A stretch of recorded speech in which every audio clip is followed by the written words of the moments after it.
Welcome back to the ELS news. तो कैसे आप लोग उम्मीद करते हैं अच्छे होंगे। तो चलिए बात करते हैं कि इस साल 2023 के अंदर कर्नाटक विधानसभा चुनाव संपन्न होने जा रहे हैं। तो क्या है जनता का मूड, क्या है जनता का सर्वे। तो 221 विधानसभा सीटों का ओपिनियन पोल आपके सामने स्क्रीन पर है। और वहीं आपको बता दें कि कर्नाटक के अंदर पार्टियां हैं बीजेपी, जेडीएस, कांग्रेस और अन्य में से किसकी बनेगी सरकार और आप किस पार्टी के सपोर्टर हैं, आप किस पार्टी को वोट देना पसंद करेंगे। नीचे कमेंट बॉक्स में उस पार्टी का नाम अवश्य लिखिएगा और वीडियो को लाइक कीजिएगा। और चैनल पर आप नए हो तो वीडियो के नीचे लाल बटन इस पर क्लिक कीजिए, चैनल को सब्सक्राइब करके बेल आइकन जरूर दबाएगा ताकि मिलती रहे लेटेस्ट ताजा अपडेट आपको इसी तरह अपने फोन पर। तो चलिए बात करते हैं एक महत्वपूर्ण अपडेट के बारे में। तो आपको बता दें कि इस महीने मार्च के महीने में पीएम मोदी 2 बार आएंगे कर्नाटक और करोड़ों की परियोजना पर करने वाले हैं उद्घाटन। जी हाँ, पीएम नरेंद्र मोदी जी मार्च महीने के अंदर 2 बार कर्नाटक दौरे पर आएंगे। उनका पहला दौरा 12 मार्च को होगा और वह दौरा मांड्या और हुबली में होगा और करोड़ों की परियोजनाओं को लेकर शिलान्यास और उद्घाटन करेंगे। और इसके बाद पीएम मोदी 25 मार्च को विजय संकल्प यात्रा को समापन करने और जन संबोधित करने आएंगे। और वहीं आपको जानकारी के लिए बता दें कि कर्नाटक विधानसभा चुनाव में इस साल अप्रैल और मई के अंदर होने वाले हैं और राज्य सरकार को बचाए रखने के लिए बीजेपी ने पीएम मोदी प्रधानमंत्री को चुनाव प्रचार के लिए उतार दिया है। और पीएम मोदी जनसभा को संबोधित करने के लिए एक बार फिर से कर्नाटक पधारेंगे और राज्य में अगले 2-3 महीने में विधानसभा चुनाव संपन्न होने भी जा रहे हैं और यह काफी अहम है। और अभी भी हाल ही में 27 फरवरी 2023 को पीएम मोदी कर्नाटक गए थे और वहां पर जाकर शिवमोग्गा उद्घाटन एयरपोर्ट किया था। तो चलिए बात करते हैं इसी बीच कि कर्नाटक राज्य की 221 विधानसभा सीटों में से किस पार्टी को मिल रही कितनी सीटें। और आप वीडियो कहां से देख रहे हैं, अपने राज्य का नाम भी नीचे कमेंट बॉक्स में अवश्य करिएगा। तो चलिए बात करते हैं ओपिनियन पोल की। तो सबसे पहला राज्य है बीबीएमपी मध्य की 7 विधानसभा सीटों में से बीजेपी खाते में 5 विधानसभा सीट जा सकती है और जेडीएस पार्टी खाते में 1 सीट जाती नजर आ रही है। साथ ही कांग्रेस पार्टी खाते में भी 1 सीट और अन्य खाते में 0 विधानसभा सीट जाती नजर आ रही है। इसी के साथ बात करते हैं अगले जिले बीबीएमपी उत्तर की 7 विधानसभा सीटों में से बीजेपी खाते में 3 सीट जा सकती है और जेडीएस पार्टी खाते में 2 सीटें और कांग्रेस के खाते में 1 विधानसभा सीट जाती नजर आ रही है। साथ ही अन्य पार्टी खाते में भी 1 सीट जा सकती है। इसी के साथ बात करते हैं अगले जिले बीबीएमपी दक्षिण की 7 विधानसभा सीटों में से बीजेपी खाते में 5 सीट जा सकती है और जेडीएस पार्टी खाते में 2 सीटें और कांग्रेस के खाते में 0 सीट जाती नजर आ रही है। साथ ही अन्य पार्टी खाते में भी 0 सीट जा सकती है। इसी के साथ हमने बात कर ली है कर्नाटक राज्य की 221 विधानसभा सीटों में से 21 सीटों की। तो बीजेपी खाते में 13 विधानसभा सीट जा सकती है और जेडीएस पार्टी खाते में 5 सीट जाती नजर आ रही है। साथ ही कांग्रेस पार्टी खाते में 2 सीटें और अन्य पार्टी खाते में 1 विधानसभा सीट जा सकती है। इसी के साथ बात की जाए अगले जिले बालकोट की 7 विधानसभा सीटों में से बीजेपी खाते में 3 सीटें जा सकती है और जेडीएस पार्टी खाते में 2 सीटें और कांग्रेस पार्टी खाते में 1 सीट और अन्य पार्टी खाते में भी 1 विधानसभा सीट जा सकती है। इसी के साथ बात करते हैं बंगलोर ग्रामीण की 4 सीटों में से बीजेपी खाते में 2 सीट जा सकती है और जेडीएस पार्टी खाते में 1 सीट और कांग्रेस पार्टी खाते में भी 1 और अन्य पार्टी खाते में 0 सीट जा सकती है। इसी के साथ बात की जाए अगले जिले बंगलोर अर्बन की 7 विधानसभा सीटों में से बीजेपी खाते में 5 सीटें जा सकती है और जेडीएस पार्टी खाते में भी 2 सीटें और कांग्रेस पार्टी खाते में 0 सीट जा सकती है और अन्य पार्टी खाते में भी 0 विधानसभा सीट जा सकती है। इसी के साथ बात करते हैं कि कर्नाटक राज्य की हमने 221 विधानसभा सीटों में से बात कर ली है 39 सीटों की। तो ओपिनियन पोल क्या है, तो बीजेपी खाते में 23 सीट जा सकती है और जेडीएस खाते में 10 सीट जाती नजर आ रही है। साथ ही कांग्रेस पार्टी खाते में 4 सीटें और अन्य पार्टी खाते में 2 विधानसभा सीट जा सकती है। इसी के साथ बात करते हैं अगले जिले बेलगाम की 18 विधानसभा सीटों में से बीजेपी खाते में 9 सीट जा सकती है और जेडीएस पार्टी खाते में भी 2 सीटें जाती नजर आ रही है। साथ ही कांग्रेस पार्टी खाते में 0 सीट जा सकती है और अन्य पार्टी खाते में भी 0 सीट का सामना करना पड़ सकता है। इसी के साथ बात करते हैं बेल्लारी की 9 विधानसभा सीटों में से बीजेपी खाते में 6 सीटें जा सकती है और जेडीएस पार्टी खाते में 1 सीट जाती नजर आ रही है। साथ ही कांग्रेस के खाते में 1 सीट जा सकती है और अन्य पार्टी खाते में 0 सीट जाती नजर आ रही है। इसी के साथ बात करते हैं अगले जिले बीदरी की 6 विधानसभा सीटों में से बीजेपी खाते में 3 सीटें जा सकती है और जेडीएस के खाते में 3 सीटें और कांग्रेस पार्टी खाते में 0 सीट और अन्य पार्टी खाते में 0 विधानसभा सीट जा सकती है। इसी के साथ हमने बात कर ली है कर्नाटक राज्य की 221 विधानसभा सीटों में से 72 सीटों की। तो बीजेपी खाते में 41 विधानसभा सीटें जा सकती है और जेडीएस पार्टी खाते में 3 सीटें जाती नजर आ रही है और कांग्रेस पार्टी खाते में 5 सीटें जा सकती है और अन्य पार्टी खाते में 3 विधानसभा सीटें जा सकती है। इसी के साथ बात करते हैं अगले जिले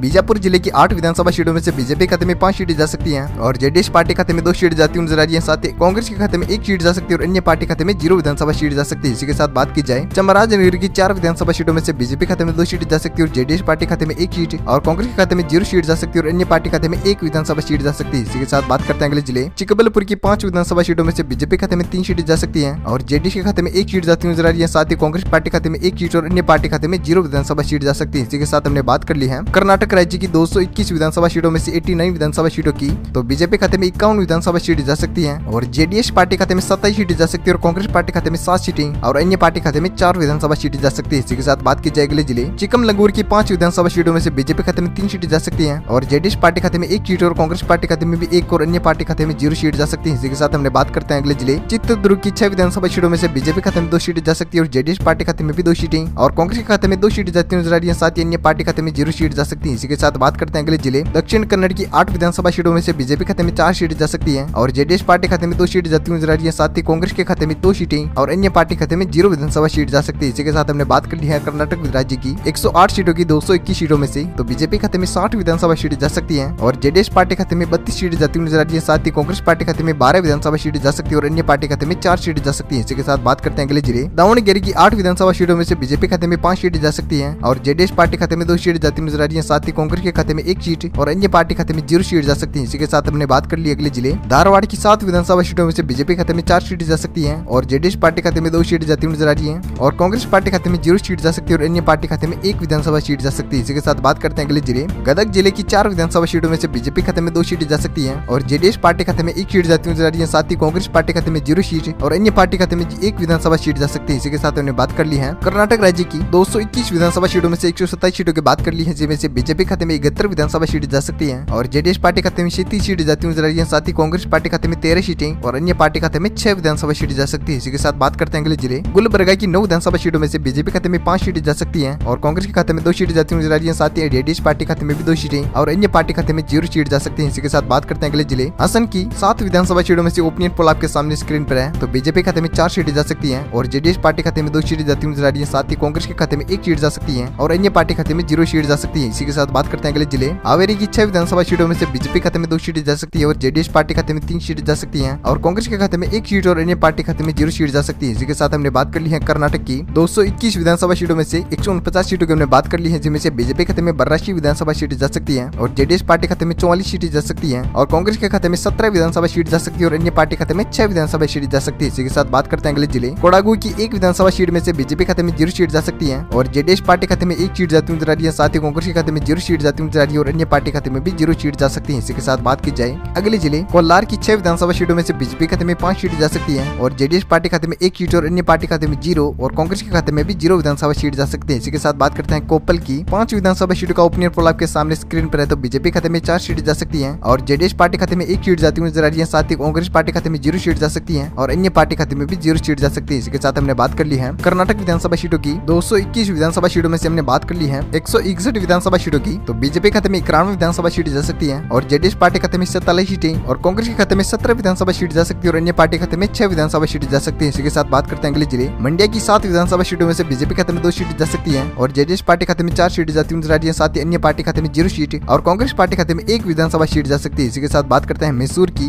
10 विधानसभा सीटों में से बीजेपी खाते में 5 सीटें जा सकती है और जेडीएस पार्टी खाते में भी 5 सीटें और कांग्रेस के खाते में 0 सीट जा सकती है और अन्य पार्टी खाते में भी 0 सीट जाती हुई नजर आ रही है। इसी के साथ बात करते हैं रायचूर की 7 विधानसभा सीटों में से बीजेपी खाते में 3 सीटें जा सकती है और कांग्रेस के खाते में 1 सीट जाती हुई नजर आ रही है। साथ ही जेडीएस पार्टी खाते में भी 3 सीटें जा सकती है और अन्य पार्टी खाते में 0 सीट जा सकती है। इसी के साथ बात कर ली हमने कर्नाटक की 221 विधानसभा सीटों में से 185 सीटों की। तो बीजेपी खाते में 101 विधानसभा सीट जा सकती है और अन्य पार्टी खाते में 6 सीटें जा सकती है और जेडीएस पार्टी खाते में 59 सीटें जा सकती है और कांग्रेस पार्टी खाते में 19 विधानसभा सीटें जा सकती है। इसी के साथ बात करते हैं अगले जिले रामनगरम की 4 विधानसभा सीटों में से बीजेपी खाते में 2 सीटें जा सकती है और जेडीएस पार्टी खाते में 1 सीट जाती हुई नजर आ रही है। साथ ही अन्य पार्टी खाते में 0 सीट और कांग्रेस के खाते में भी 1 विधानसभा सीट जा सकती है। इसी के साथ बात करते हैं अगले जिले शिवगोमा की 7 विधानसभा सीटों में से 6 सीटें बीजेपी खाते में जा सकती है और जेडीएस पार्टी खाते में 1 सीट जा सकती है और कांग्रेस के खाते में 0 सीट जाती हुई नजर आ रही है। साथ ही अन्य पार्टी खाते में 0 सीट जा सकती है। इसी के साथ बात करते हैं तुमकर की 10 विधानसभा सीटों में से बीजेपी खाते में 5 सीटें जा सकती है और कांग्रेस पार्टी खाते में 1 सीट जाती हुई नजर आ रही है। साथ ही जेडीएस पार्टी खाते में 4 सीट जा सकती है और अन्य पार्टी खाते में 0 सीट जा सकती है। इसी के साथ हमने बात कर ली है कर्नाटक राज्य की 221 विधानसभा सीटों में से 206 सीटों की। तो बीजेपी खाते में 114 विधानसभा सीटें जा सकती है और जेडीएस पार्टी खाते में 65 सीटें जा सकती है और अन्य पार्टी खाते में 6 सीटें और कांग्रेस के खाते में 21 विधानसभा सीटें जा सकती है। इसी के साथ बात करते हैं अगले जिले उडुपी की 5 विधानसभा सीटों में से बीजेपी खाते में 4 सीटें जा सकती है और जेडीएस पार्टी खाते में 1 सीट जा सकती है और कांग्रेस पार्टी खाते में 0 सीट और अन्य पार्टी खाते में भी 0 विधानसभा सीट जा सकती है। इसी के साथ बात करते हैं उत्तर कन्नड़ की 6 विधानसभा सीटों में से बीजेपी खाते में 3 सीटें जा सकती है और जेडीएस पार्टी खाते में 2 सीटें जा सकती है और कांग्रेस पार्टी खाते में 1 सीट और अन्य खाते में 0 विधानसभा सीट जा सकती है। इसी के साथ बात करते हैं लास्ट फाइनल जिले यादगिरी की 4 विधानसभा सीटों में से बीजेपी खाते में 2 सीटें जा सकती है और जेडीएस पार्टी खाते में 1 सीट जाती हुई नजर आ रही है। साथ ही अन्य पार्टी खाते में 0 और कांग्रेस पार्टी खाते में 1 विधानसभा सीट जा सकती है। इसी के साथ बात कर ली हमने कर्नाटक राज्य की 221 विधानसभा सीटों से पूरे ओपिनियन पोल की 221 सीटों की। तो ओपिनियन पोल आपके सामने स्क्रीन पर है। तो बीजेपी खाते में 123 विधानसभा सीटें जा सकती है और जेडीएस पार्टी खाते में 69 विधानसभा सीटें जा सकती है और अन्य खाते में 6 विधानसभा सीटें जा सकती है और कांग्रेस पार्टी खाते में 23 सीटें जा सकती है। इसी के साथ ओपिनियन पोल हो चुका है पूर्ण। तो वीडियो को शेयर कीजिएगा अपने दोस्तों के साथ फेसबुक और व्हाट्सएप पर और लाइक कीजिएगा और चैनल पर नए हो तो चैनल को सब्सक्राइब करके बेल आइकन जरूर दबाएगा ताकि हर लेटेस्ट ताजा अपडेट आपको मिलती रहे इसी तरह अपने फोन पर। तब तक के लिए वीडियो को करते हैं यहीं पर विराम। Thank you, take care, good bye, जय भारत, वंदे मातरम, जय किसान, जय श्री राम।